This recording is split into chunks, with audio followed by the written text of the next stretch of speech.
കാവ്യസമാഹാരത്തിന്റെ പ്രകാശനം നടത്തി. കരുനാഗപ്പള്ളി സർഗചേതനയുടെ നേതൃത്വത്തിലാണ് കിളിമംഗലം ലീലാകൃഷ്ണന്റെ കാവ്യമാലിക കാവ്യസമാഹാരം പ്രകാശനം ചെയ്തത്. കരുനാഗപ്പള്ളി സർഗചേതനയുടെ പ്രതിമാസ പരിപാടിയായാണ് കിളിമംഗലം ലീലാകൃഷ്ണന്റെ കാവ്യമാലിക എന്ന കാവ്യസമാഹാരം പ്രകാശനം ചെയ്തത്. കരുനാഗപ്പള്ളി ലാലാജി സ്മാരക ഗ്രന്ഥശാലയിലായിരുന്നു പരിപാടി. ഇതോടനുബന്ധിച്ച് കവിയരങ്ങും സംഘടിപ്പിച്ചു. CR മഹേഷ് MLA പ്രകാശനം നിർവഹിച്ചു.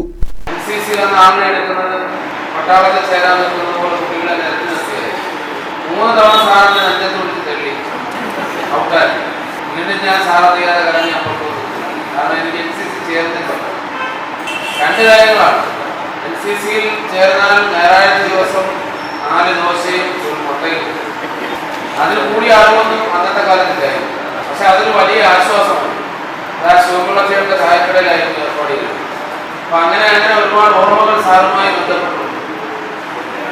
അത്രയേറെ ബഹുമാനിക്കുന്ന, അത്രയേറെ ഇഷ്ടപ്പെടുന്ന, അത്രയേറെ സ്നേഹിക്കുന്ന എന്റെ പ്രിയപ്പെട്ട ഗുരുനാഥന്റെ പുസ്തക പ്രകാശന ചടങ്ങിൽ പങ്കെടുക്കാൻ കഴിഞ്ഞതിന്റെ ഭാഗ്യമായി കണ്ടുകൊണ്ട് നിറഞ്ഞ മനസ്സോടെ അദ്ദേഹത്തിന് എല്ലാവിധ ആശംസകളും.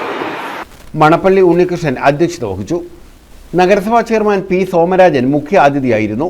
ഡോക്ടർ വസന്തകുമാർ സാംബശിവൻ പുസ്തക പ്രകാശനം നിർവഹിച്ചു. കവി ഡോക്ടർ PB രാജൻ പുസ്തകം സ്വീകരിച്ചു. കാഥിക തൊടിയൂർ വസന്തകുമാരി പുസ്തക അവതരണം നിർവഹിച്ചു. ആദിനാട് തുളസി സ്വാഗതം പറഞ്ഞു. News bureau, Karunagappally.